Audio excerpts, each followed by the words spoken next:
दोस्तों आज की बात में चर्चा करेंगे संसद में हुए हंगामे के बारे में। मैं आपको बता दूं कि आज बड़ा एक अप्रत्याशित घटना घटी है, बड़ी हैरान कर देने वाली घटना घटी है कि पिछले 12-15 दिनों से ज्यादा दिन हो गए, लेकिन अमित शाह संसद में नहीं आए। लेकिन आज उन्होंने पहली बार एक बयान दिया। वो बयान बड़ा इंटरेस्टिंग था। दिन में करीब 12:09 पर ANI का एक ट्वीट आया। ट्वीट में अमित शाह ये कहते हुए नजर आ रहे हैं कि अगर विपक्ष मुझे लिखित आश्वासन दे स्पीकर को जाकर कि हम चर्चा कराना चाहते हैं तो मैं संसद में आऊंगा। ये बड़ा हैरान करने वाला जवाब था और इसको लेकर मतलब एक तरह से नया विवाद फूट गया। आज संसद में दिन भर हंगामा हुआ और जैसा पिछले दिनों में होता उसी तरह के हंगामे होते रहे। हंगामे के कारण संसद चल नहीं पाई, लेकिन इसके बीच में राहुल का जो जवाब था वो मीडिया में छा गया। सवाल ये था, राहुल ने पूछा कि अमित शाह लेक्चर क्यों दे रहे हैं? भाई संसद में आना है तो आइए, लेक्चर क्यों दे रहे हैं? आप लेक्चर देंगे काम नहीं चलेगा, आपको जवाब देना पड़ेगा। पर क्या अमित शाह जवाब देंगे? लगता तो नहीं है। ये मानसून सत्र भी लगता है धुल जाएगा पूरा। इस मुद्दे पर बातचीत करने के लिए हमारे साथ मौजूद हैं सीनियर जर्नलिस्ट विक्रांत यादव जी। विक्रांत जी, आपका बहुत बहुत स्वागत है। बहुत बहुत शुक्रिया। विक्रांत जी, बात बनी नहीं।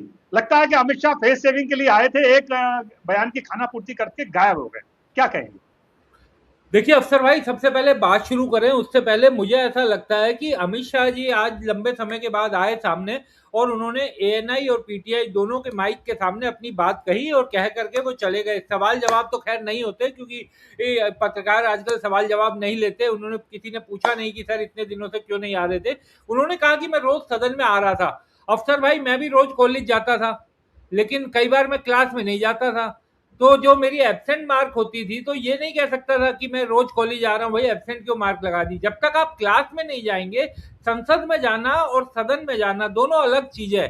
तो सदन में गृह मंत्री अमित शाह नहीं थे और इसी बात पर लगातार विपक्ष हमलावर था। दूसरी बात गृह मंत्री जी ने बड़ी महत्वपूर्ण बोली। उन्होंने कहा कि उनके बारे में भगोड़ा, भाग गया, लापता, ये सब शब्दों का इस्तेमाल किया जा रहा है, जो संसदीय ये परंपरा में नई चीजें देखने को मिल रही है। आपको और आपके दर्शकों को याद होगा कि ये वही सदन है जहां पर कठुआ, मुसलमान, आतंकवादी, भड़ुआ, पता नहीं क्या क्या शब्द बोले गए हैं, इसी सदन में बोले गए हैं, साथ ही सांसद को बोले गए हैं।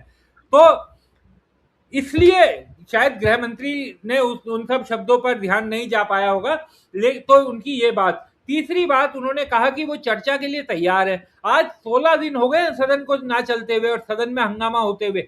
अगर 20 तारीख की ये घटना थी, 21 तारीख को गृह मंत्री इस मामले में कहते कि क्योंकि दिल्ली में दिल्ली पुलिस की सीधी जिम्मेदारी उनकी है, उन्हें बताना चाहिए था कि आखिर किसके आदेश के तहत लाठीचार्ज हुआ, किसके आदेश के तहत पैलेट गन चली। पैलेट गन दिल्ली में और चली और उसका कोई जवाब ना मिला, ऐसा हो नहीं सकता। तो इसका जवाब तो आपको देना पड़ेगा।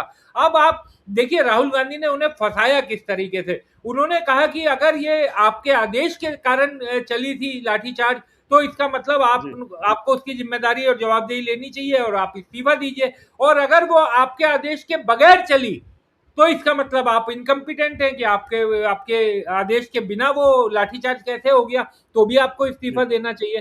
तो राहुल गांधी, अब देखिए पूरा, अगर जो बीजेपी और उनकी कोशिश थी पिछले 2-3 दिनों से कि एक लंबी चर्चा हो जाए, उसमें गृह मंत्री एक लंबा जवाब दे, उसमें पंडित जवाहरलाल नेहरू या मोतीलाल नेहरू जी से लेकर के और अभी 20 तारीख को जो घटनाक्रम हुआ है या उसके बाद जो रांची झारखंड का हुआ है, वो पूरे कालखंड को इकट्ठा करके उनमें तमाम चीजों को डाला जाए। लेकिन विपक्ष का सीधा ये कहना है कि हमें एक चीज पर जवाब चाहिए कि लाठी चार्ज का आदेश किसने दिया, पैलेट गन किसके आदेश से चली।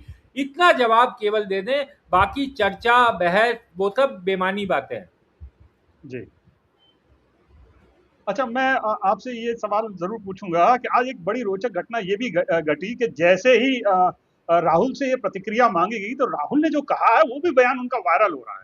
असल में बात ये हुई कि एक पक्ष ये था, उन्होंने अमित शाह के बारे में कहा कि भाई हमें लेक्चर नहीं चाहिए, मुद्दे जैसे कि हमने चर्चा की। एक और बड़ा इंटरेस्टिंग था, उन्होंने मीडिया से पलट के एक सवाल पूछा।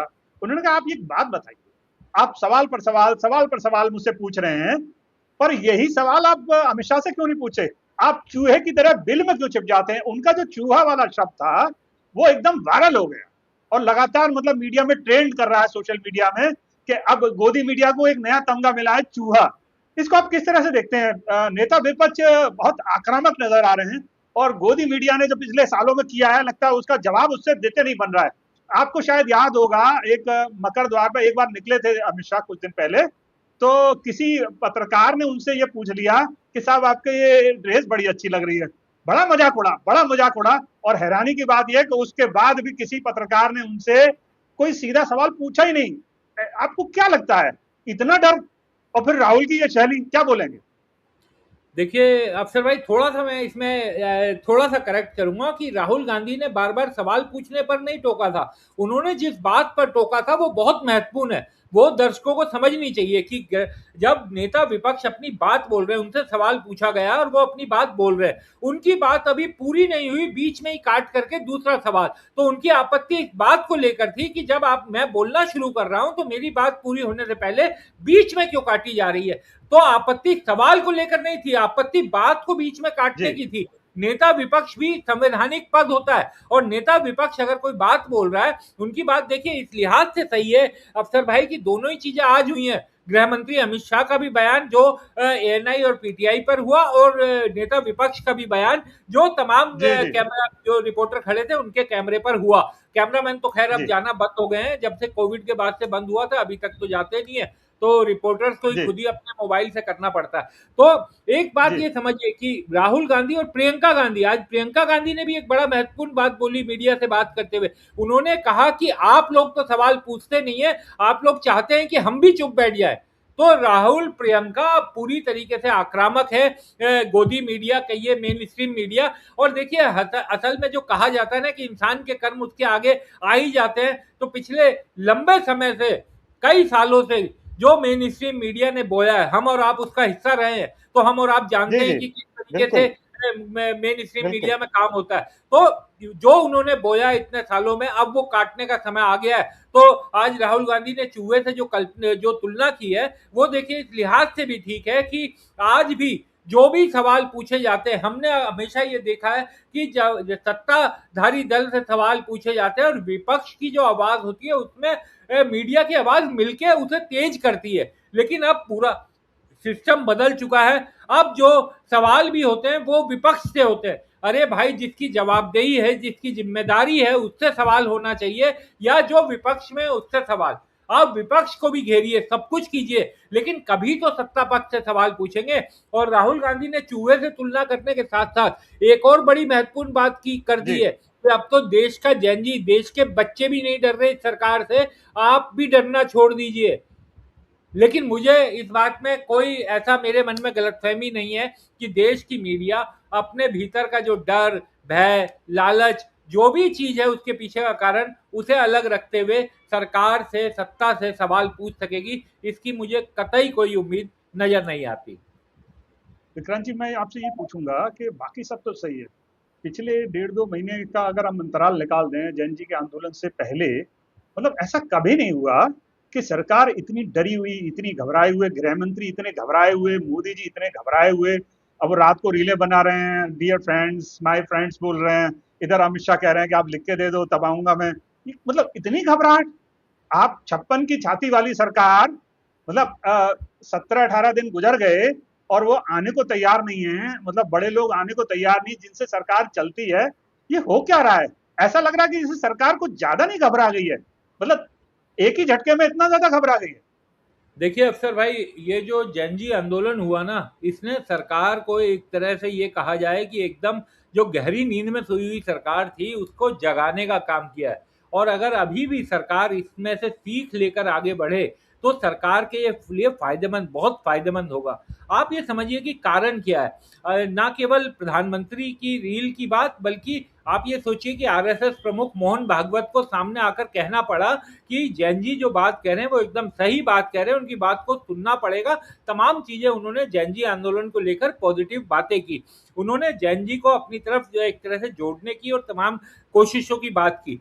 जैन जी जो है केवल उनके आंदोलन को लेकर के सरकार परेशान नहीं हुई है। अब जो पूरी कैलकुलेशन हुई है, तो जैन जी जो है जब देश में अगला अगला लोकसभा चुनाव आएगा तो जैन जी पॉपुलेशन जो है करीब करीब 30 करोड़ की हो जाएगी। और ये जो जी पॉपुलेशन है ये हर रोज कुएं में अफीम जो डाली जाती है ना टीवी चैनलों के जरिए, और जो हम घर में बैठ करके हमारी पीढ़ी, हमसे पहले वाली पीढ़ी जो हर रोज घोल करके उसे पी जाती थी और उसका असर हम पर लगातार हो रहा था, जी वो जैन जी में ये असर भी नहीं है। जैन जी इससे पूरी तरीके से मुक्त है। उस पे मेन स्ट्रीम मीडिया का या उसके जरिए बनाए जाने वाले परसेप्शन का कोई असर नहीं होता। और जैन जी जो जी है वो बहुत ही क्या कहा जाए, वो सवाल उठाना भी जानती है, सवाल के जवाब लेना भी जानती है। तो एक एक बिल्कुल सही डर सरकार के सामने खड़ा हुआ है। दूसरी बात आप ये समझिए कि विपक्ष के जो तेवर इस पूरे सेशन के दौरान रहे, मानसून सत्र के दौरान, विपक्ष के तेवरों ने भी सरकार को परेशान किया है। सरकार को ये लग रहा था जब बंगाल फतेह कर लिया था और उसके बाद तमाम पार्टियों के सांसद तोड़ दिए गए थे, बंगाल के आपने तोड़ दिए, आपने महाराष्ट्र के तोड़ दिए, आपने पंजाब के तोड़ दिए, तो ये लग रहा था कि अब तो अर्जुन का, अब तो एकदम ऐसे घोड़े पर सवार हो गए हैं कि कोई हरा नहीं सकता। और उसके बाद जब सत्र शुरू हुआ तो सरकार एकदम बैकफुट पर इस आंदोलन के कारण दिखाई दी और पूरा दबाव सरकार पर, और विपक्ष ने अपनी आक्रामकता को पीछे नहीं छोड़ा। अब सरकार की जी जो इकबाल एक जो होता है वो कमजोर होता हुआ दिखाई दिया, क्योंकि मोदी सरकार को झुकते हुए भी हमने देखा, इस्तीफा होते जी हुए भी हमने देखा, और उसके बाद जैन जी के लिए रील बनाते हुए प्रधानमंत्री जी को देखा। उसके बाद आप आज गृह मंत्री के बॉडी लैंग्वेज पर नजर डालिए तो आपको साफ दिखाई देता है कि एक जो चाणक्य, लौह पुरुष और एक बड़ी मजबूत जो छवि गृह मंत्री की होती थी, उस पर भी कहीं ना कहीं इस पूरे आंदोलन से और विपक्ष के इस रुख से चोट पहुंची है। तो ये तमाम चीजें सरकार के लिए बड़ी गंभीर चेतावनी है, और सरकार के अंदर भी इस पर जरूर निश्चित तौर पर चर्चा चल रही होगी। लेकिन आप यह समझिए कि सरकार इस बात का जवाब कैसे दे सकती है कि आखिर लाठीचार्ज किसके आदेश पर हुआ? क्या वो गृह मंत्री, गृह मंत्रालय या फिर पुलिस कमिश्नर, किसका आदेश था? क्या ये सरकार बता सकती है? तो ये सरकार ऐसी कैच 20 पोजीशन में फंस गई है कि उसके लिए ना उगलते बने ना निगलते बने। और ये जो इस बार का जो मानसून सत्र है वो इस बात के लिए भी याद रखा जाएगा कि ना केवल राहुल गांधी बल्कि विपक्ष के तमाम नेता, चाहे वो सदन के भीतर हो या सदन के बाहर हो, उन्होंने सरकार को घेरने का, सरकार को एकदम कहा जाता है कि चक्रव्यूह में फंसाने का कोई मौका नहीं छोड़ा। और सरकार की बैकफुट पर है, ये इससे अंदाजा लगा लीजिए कि एफसीआरए बिल अब जेसीपी, जॉइंट पार्लियामेंट्री कमेटी को भेज दिया गया है, जबकि इसी सरकार ने इसी हंगामे के बीच 17-18 बिल पास करवाए हैं, उसके बावजूद बिल्कुल आपको एफसीआरए बिल भेजना पड़ा। तो ये तमाम चीजें ये दिखाती हैं कि कहीं ना कहीं विपक्ष का जो दबाव है वो इस सत्र में सरकार पर हावी रहा। अच्छा, मैं विक्रांत जी ये भी पूछूंगा आपसे कि बीच में एक घटना हुई, झारखंड का आंदोलन शुरू हुआ और वो मार्च हो गया और बड़ा हंगामा हुआ 2 दिन पहले।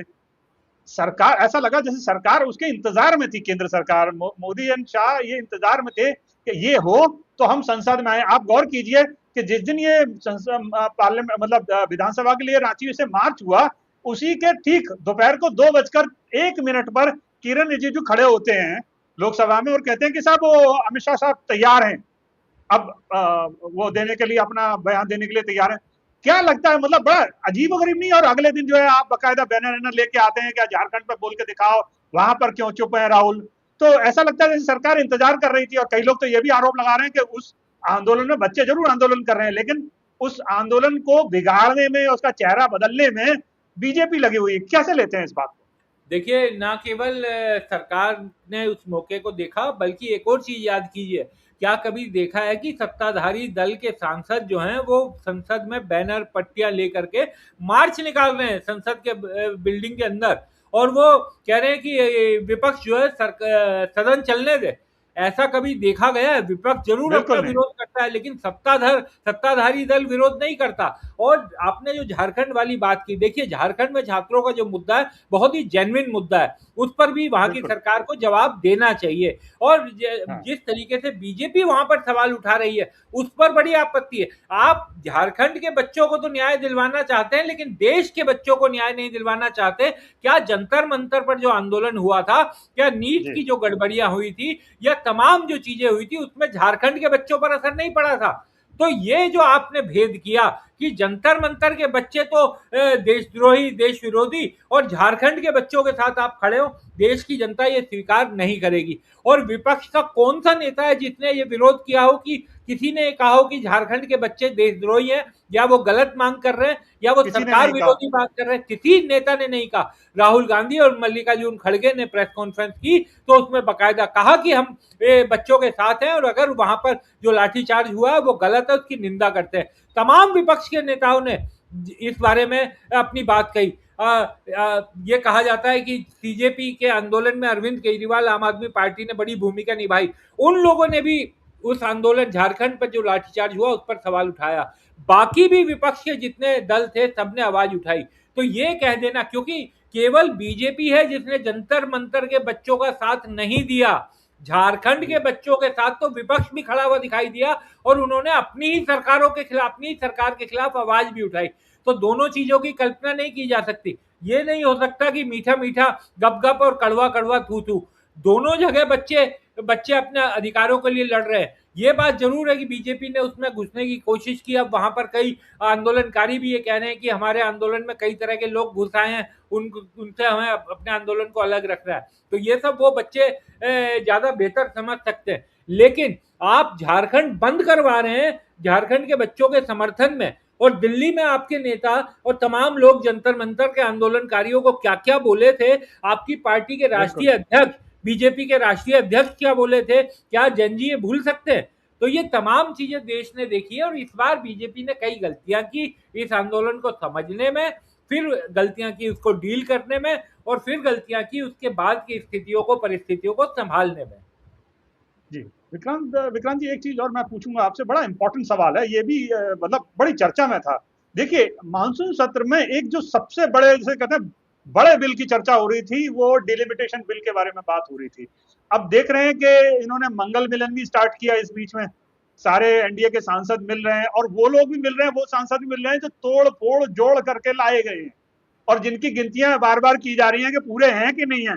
अच्छा, आपको क्या लग रहा है कि सरकार, ऐसा लग रहा है जैसे बैकफुट पे चली गई है, या थोड़ा प्रेशर में आ गई है, उसको लेकर भी डर गई है कि कहीं कुछ गड़बड़ ना हो जाए? इसे आप किस तरह से देख पा रहे हैं? आपको लग रहा है कि कुछ डिलिमिटेशन पे इनिशिएशन हो सकता है, या सरकार हाल फिलहाल इसे अभी ठंडे बस्ते में रखना चाहती क्योंकि गर्दन फंस गई है?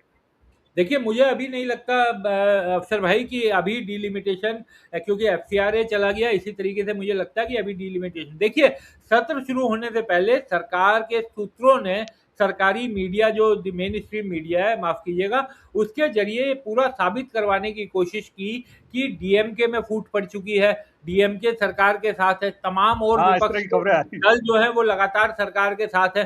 सब लोग डिलिमिटेशन पर सरकार के साथ आ गए, और सरकार के जो नंबर्स हैं वो एकदम बम्पर हो गए हैं, और सरकार बुलडोज करते हुए भी, यानी चाहे तो वो अपने बिल को पास करवा सकती है। लेकिन अब जब ये सत्र आखिरी अपने समापन की तरफ है, तब ये साफ दिखाई दे रहा है कि ये खबरें इतनी आसान नहीं है सरकार के लिए डिलिमिटेशन और बाकी चीजें पारित करवाना। सरकार के पास, देखिए कोशिश सरकार ने जरूर की है, नंबर उसने जुगाड़े भी है, लेकिन ऐसे माहौल में और इस तरीके की स्थिति में अगर कहीं ये गड़बड़ हुई बिल में दोबारा, तो सरकार के लिए बड़ी मुश्किल आ जाएगी। इस बिल पर सरकार वैसे भी, कहा जाता है कि दूध का जला छाछ भी फूक फूक कर पीता है, तो सरकार को भी मालूम है कि जिस तरीके से पिछली बार जैसा हुआ वैसा कहीं दोबारा ना हो जाए। तो मुझे नहीं लगता कि अभी सरकार इस सत्र में, क्योंकि अभी सत्र में केवल कल का दिन बचा है, कि सरकार इस सत्र में ये बिल लेकर आएगी। अभी सरकार की ये कोशिश है कि किसी तरीके से ये सत्र खत्म हो, और अगर गतिरोध खत्म हो जाए, या किसी तरीके से गृह मंत्री अपना बयान सदन में दे दें, ताकि बात हो कि उन्होंने अपना बयान दे दिया, और सर ये कहा जाए कि भला हुआ बयान दिया और जान छूटी, किसी तरीके से जान छुड़वाने की कोशिश की जा रही है। अच्छा विक्रांत जी, ये एक बात और समझाइए। अब लोग थोड़ा बड़ी विस्तृत नजर से देख रहे हैं भारतीय जनता पार्टी को, और उसकी वजह यह है कि ये एक ऐसी पार्टी हुआ करती थी 2-3 महीने पहले तक, जिसके बारे में हम ये कहते थे कि खबर भी बाहर नहीं आती, सूत्रों से खबर आती है। मतलब खबर है तो वो भी सूत्रों से टहलती हुई आती थी, वो भी वो चाहे तब, सरकार जब चाहे तब आती थी। अब ये हालात है कि एक इशारा ये भी किया जा रहा है कि इसमें 3 लॉबी हैं बीजेपी के अंदर। एक लॉबी उत्तर प्रदेश की है, एक लॉबी महाराष्ट्र की है, और एक लॉबी गुजरात की है। क्या आपको लग रहा है कि ट्रिपल इंजन की बात करने वाली बीजेपी के अंदर अंदर ही अंदर 3 ऐसे इंजन है जो अलग दिशा में दौड़ सकते हैं और तबाही मच सकती है बीजेपी के अंदर? क्या आपको ऐसे संकेत नजर आ रहे हैं? तोड़ फोड़ जोड़ देखिए जो बाहर करते थे अंदर भी हो सकती है।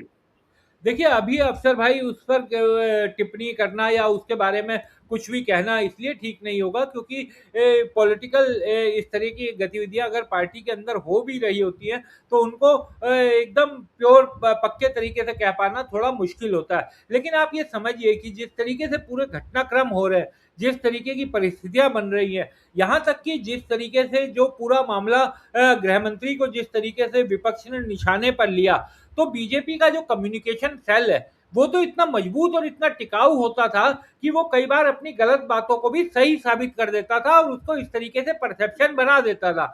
क्या उस तरीके से दिल लगा करके वो कम्युनिकेशन पहुंचाने की कोशिश नहीं की गई, या फिर अब वो कम्युनिकेशन उतना धारदार नहीं बचा? तो ये अभी सोचने वाली बात है। लेकिन ये बात सही है कि देखिए, दिल्ली और लखनऊ की कई बार ये बातें आती रहती हैं कि दोनों के बीच टकराहट रहता है, और अब क्योंकि 27 का चुनाव भी सामने है, कई बार ये बातें आई कि गृह मंत्री और ये यूपी के मुख्यमंत्री के बीच टकराव की बातें, जो लोग कयास लगाते हैं कि आपस में अंदर से टकराव है कि प्रधानमंत्री नरेंद्र मोदी के बाद कौन। तो अभी तो चूंकि प्रधानमंत्री खुद हैं, तो आप याद कीजिए कि सत्र से पहले इस तरीके की बातें आ रही थी कि मंत्रिमंडल विस्तार तुरंत होने वाला है, और ये भी खबरें चलती हुई देखी थी कि चर्चा चल रही है कि गृह मंत्री अमित शाह को उप प्रधानमंत्री बिल्कुल। बनाया जाए। अब कहाँ गई वो सब हम्म। चर्चाएं?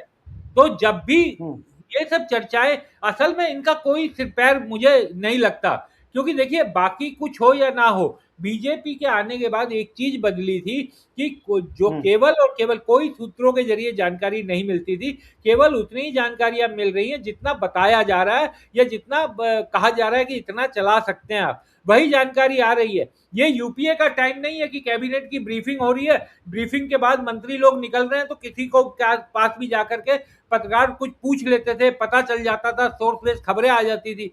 अब वो दौर नहीं है। तो प्लांटेशन खूब हुआ, लेकिन अब वो खबरें गई कहाँ? कौन डिप्टी डिप्टी प्राइम मिनिस्टर कब बनाया जाएगा, कब कैबिनेट विस्तार होगा, ये नए अध्यक्ष की टीम बन रही थी सत्र से पहले, फिर आया कि नहीं अब सत्र के बाद होगा। 6 महीने हो गए सब खबरें चलते हुए। तो कहीं ना कहीं तो कुछ गड़बड़ है जो ये सब चीजें देर हो रही है, और जो चीजें छनकर जिस तरीके से सामने आ रही हैं, उससे लग रहा है कि पार्टी के भीतर भी कुछ ना कुछ चल रहा है। अब वो किस लेवल पर है, किस स्तर का है, वो सब सामने आने के बाद ही पता चलेगा। अच्छा, एक अंतिम सवाल मैं विक्रांत जी आपसे पूछूंगा कि इस पूरे सत्र के दौरान जिस तरह से कंबाइंड फोर्स की तरह इंडिया गठबंधन ने काम किया, तो जैसे हम बीच में आपने बोला भी था कि इस तरह की खबरें उड़ाई गई कि वो इनके साथ है, ये इनके साथ है। इसका भविष्य इंडिया गठबंधन का अब क्या देखते हैं? आपको लगता है कि जिसे कहते हैं कि थोड़ा बिखराव जो नजर आ रहा था पिछले कुछ दिनों में, रीग्रुप हुआ है इंडिया गठबंधन, और जो टुकड़े होने की बात हो रही है, डीएम के उधर चला जाएगा, बाकी इधर चले जाएंगे, वो रीअलाइंड हुए हैं। इसका मतलब इसके फ्यूचर इंपैक्ट क्या देखते हैं भविष्य के लिए? देखिए अफसर भाई, वैसे डीएमके तो अभी अपनी अलग राह लिए हुए है, वो क्योंकि कांग्रेस ने राज्य में सत्ताधारी विजय के दल के साथ जाने का फैसला लिया, तो डीएमके की राह अलग हो गई।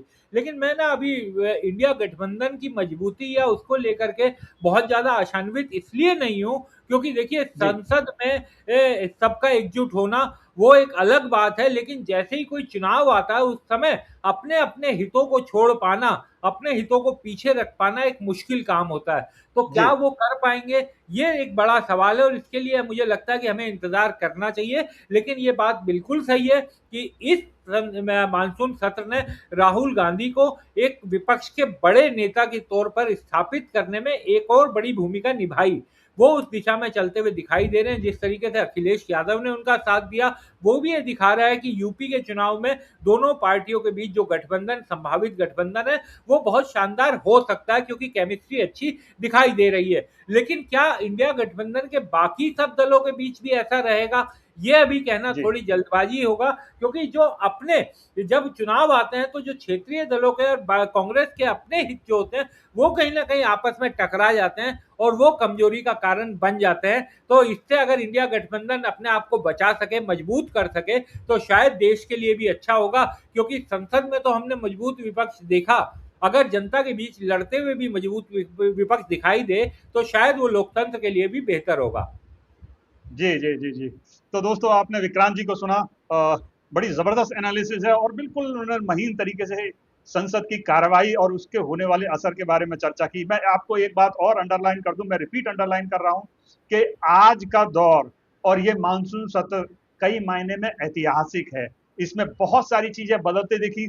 12 साल बाद चीजें एकदम पलट रही हैं और विपक्ष इतना हावी हो रहा है कि जो सर्वोच्च दो नेता हैं उन्हें संसद में आने की हिम्मत नहीं हो रही। ये बड़ी चीज है, ये छोटी बात नहीं है, ये छोटी घटनाएं नहीं है, बड़ी घटनाएं हैं कि संसद में आना भी उनके लिए भारी पड़ रहा है।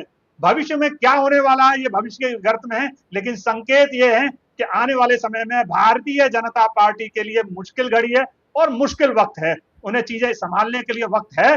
क्या वो संभालेंगे या अपनी ईगो पे टिके रहेंगे, ये देख आने वाला वक्त ही बताएगा। विक्रांत जी, वक्त देने के लिए आपका बहुत बहुत शुक्रिया, समय देने के लिए। तो दोस्तों, आज की चर्चा यहीं तक। नेक्स्ट एपिसोड में किसी नए मुद्दे पे बात करेंगे। तब तक के लिए नमस्कार, शब्बा खैर।